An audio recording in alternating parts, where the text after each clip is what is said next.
Je m'appelle Gaëlle Paris. Je m'appelle Delphine Girard. Je m'appelle Isabelle de Miguel. Je m'appelle Juliette Nounou. Je suis Christelle Cucferry. Moi je suis Solène de Carly. Je m'appelle Dominique Adoran-Bolkalska. Je m'appelle Eugénie de Lestrée. Ça commence bien. On l'a fait.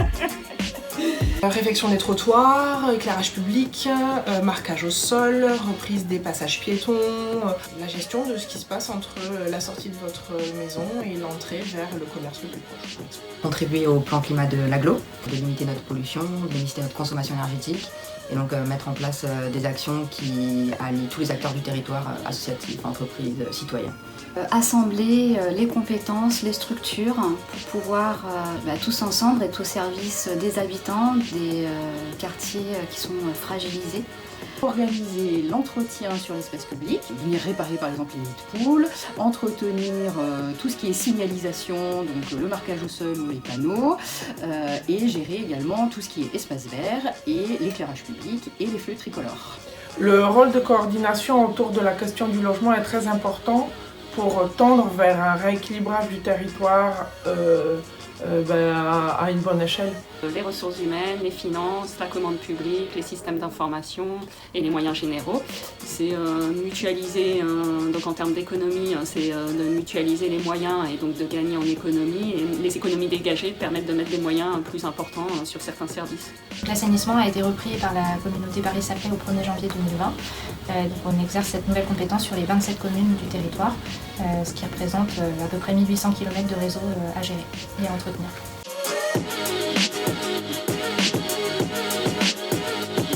Ça change pour moi pas grand chose, parce que c'est le métier que j'ai choisi, donc je suis une femme, je fais mon métier.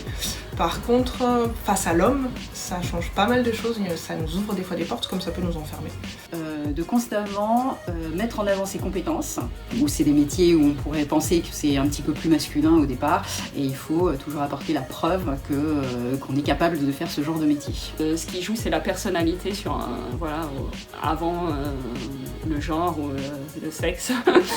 Je sais pas si ça change quelque chose parce que je ne suis pas un homme, donc je peux pas savoir. Ça m'est arrivé une fois d'arriver sur un chantier où on a pensé que j'étais la secrétaire alors qu'en réalité c'était pas le cas, j'étais là pour suivre les travaux. Non, après en tant que pianiste accompagnatrice, j'ai vécu des situations vis-à-vis de certains hommes qui avaient des comportements déplacés, c'est arrivé plusieurs fois. Toutes ces missions venaient à la ville et demandaient où était Monsieur Paris. Sauf que Monsieur Paris, c'est avéré que c'était une femme. Et je recevais des courriers à Monsieur Paris jusqu'au jour où je lui ai dit, excusez-moi, mais je ne suis pas mon papa. Et où j'ai été obligée de m'imposer en tant que femme face à un monsieur d'une 50aine d'années. Je venais d'arriver, j'en avais 27 à l'époque. Et où malheureusement, il a fallu que je parle un peu fort pour être entendue. Parce que soi-disant, j'étais une femme et que de toute façon, je venais d'arriver, donc je connaissais rien, j'étais un bébé.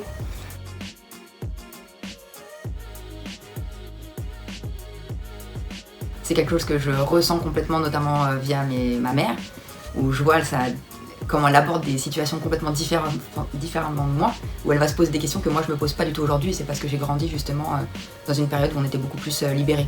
Alors qu'elle va beaucoup plus agir comme si elle avait quelque chose à prouver ou directement partir du principe que non, ça passera jamais, alors que moi je me poserai même pas la question parce que j'ai pas du tout vécu dans ce monde-là en fait. Mon mari sait très bien que mon boulot, c'est mon boulot et que si j'ai des réunions à 20h le soir, il faut que lui soit à la maison pour prendre le relais, même si je travaille pas le mercredi après-midi parce que j'ai mes enfants et que je tiens à faire des activités avec elle. Ça fait à peu près 25 ans que j'ai commencé ma carrière, donc c'est vrai qu'au départ je travaillais essentiellement avec des hommes et petit à petit je vois que la place des femmes commence à prendre une évolution notable. En fait, le but du jeu consiste à se mettre au niveau des autres et surtout à montrer que c'est pas parce qu'on est une femme qu'on n'a pas le même humour, qu'on est coincé et qu'on n'est pas capable de travailler en bonne intelligence avec tout le monde. Alors, je pense que quand on parle d'évolution de la place de la femme, on parle beaucoup d'égalité. Je mets plutôt je préfère la notion de complémentarité entre hommes et femmes dans le milieu professionnel. Le fait d'être une femme permet de ne pas être en confrontation directe, chose qui ne serait peut-être pas pareil avec un homme. Maintenant, dans le milieu du travail et avec les collègues des concessionnaires ou des gens, ils sont beaucoup plus jeunes qu'avant. Et donc ils ont cette vision de la femme qui est d'être une femme dans un métier d'homme. Oui, ça existe. Et non, ce n'est pas un métier d'homme, c'est juste un métier d'encadrant. Dans le métier d'architecture, c'est un métier qui jusqu'au début du XXe siècle était exclusivement masculin. Au niveau des cadres A, d'un seul coup ça bascule et qu'il y a plus d'hommes que de femmes. Je trouve ça normal. J'allais poser la même question. Bien sûr que non. Il faut toujours recentrer nos droits et s'appuyer là-dessus pour faire passer nos idées. Parce que j'estime qu'on est un être humain à part entière comme n'importe quel homme, puisque on dit toujours un homme, même si on est une femme. Je me sens pas différente d'un homme, hormis que j'ai une poitrine, j'ai des formes d'une femme et des cheveux longs. Je suis un agent communal, féminin, ouais, certes. La grande difficulté quand même pour une femme au quotidien, c'est d'arriver à concilier sa vie perso et sa vie professionnelle. J'ai essayé d'avancer professionnellement, de passer des diplômes, des concours, et j'ai eu 4 enfants. L'égalité n'est peut-être pas une évidence et qu'il y a encore du chemin à faire, et donc c'est l'acter au moins une fois par an, et une fois par an on parle des femmes. Moi j'admets pas aujourd'hui que 2 personnes qui font le même travail n'aient pas le même salaire. C'est un combat qu'on doit mener pour les femmes qui n'ont pas l'opportunité justement de se battre pour leurs droits.